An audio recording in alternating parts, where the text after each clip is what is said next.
बरसाना धाम में प्रेम सरोवर मार्ग पर एक समाधि बनी हुई है, जिसे सब गुलाब सखी के चबूतरे नाम से जानते हैं।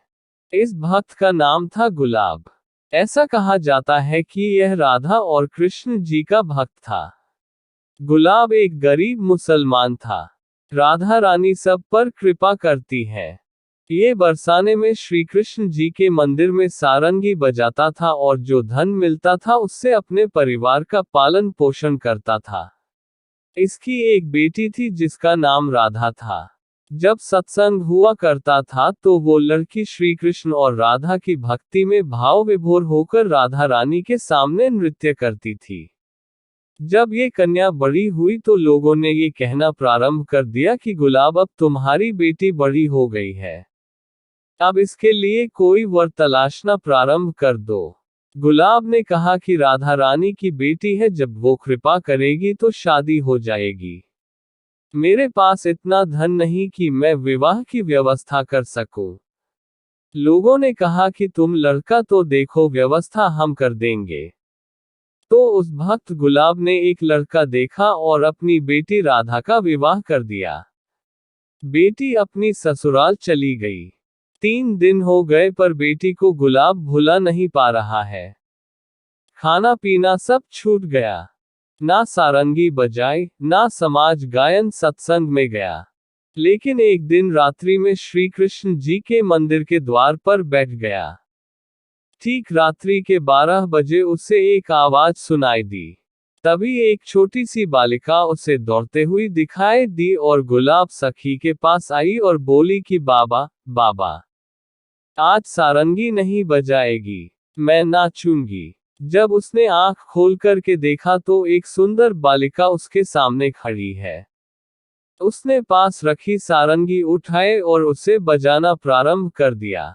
वो बालिका नृत्य करते हुए सीढ़ियों की ओर भागी। गुलाब ने सारंगी रख दी और राधा राधा कहते हुए उस लड़की की ओर दौड़ा।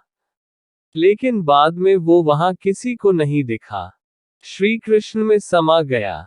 लोगों ने सोचा कि इसका खाना पीना छूट गया था, कहीं ऐसा तो नहीं कि पागल होकर मर गया हो। लोग भूल गए। महीना बीता, साल बीत गया। लेकिन एक दिन रात्रि में गोस्वामी जी राधा रानी को शयन करवाकर मंदिर की परिक्रमा में आ रहे थे, तो झाड़ी के पीछे से निकला। पुजारी ने पूछा कि कौन है। वो बोला, तिहारी गुलाब। पुजारी ने कहा कि गुलाब तो मर गया है। उसने कहा कि मैं मरा नहीं हूँ, श्री कृष्ण जी के परिक्रमा में सम्मिलित हो गया हूँ। गोस्वामी ने पूछा कि कैसे। तो उसी समय गुलाब ने गोस्वामी जी के हाथ में पान की बीड़ी रखी, जो अभी अभी राधा रानी को शयन के समय भोग लगा कर के आए थे। इतना कहकर वो झाड़ियों के अंदर चला गया और फिर कभी नहीं दिखा। आज भी बरसाने में गुलाब सखी जी की समाधि है, जिसे गुलाब सखी का चबूतरा कहते हैं।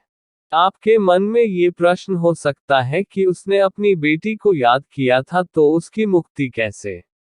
राधा कोई साधारण नाम नहीं है, ये महाशक्ति का नाम है। इस नाम की महिमा वही जान सकते हैं जिसने इस नाम को लिया होगा, इस नाम के संग जिया होगा। जो राधा नाम लेता है उसके आगे भगवान विष्णु चलते हैं, पीछे भगवान शिव चलते हैं। दाहिने इंद्र वज्र लेके चलता है और बाएं वरुण उसके ऊपर छात्र लेके चलता है। यदि राधा नाम भूल से भी निकल जाए तो भी राधा रानी उसे अपना लेती है।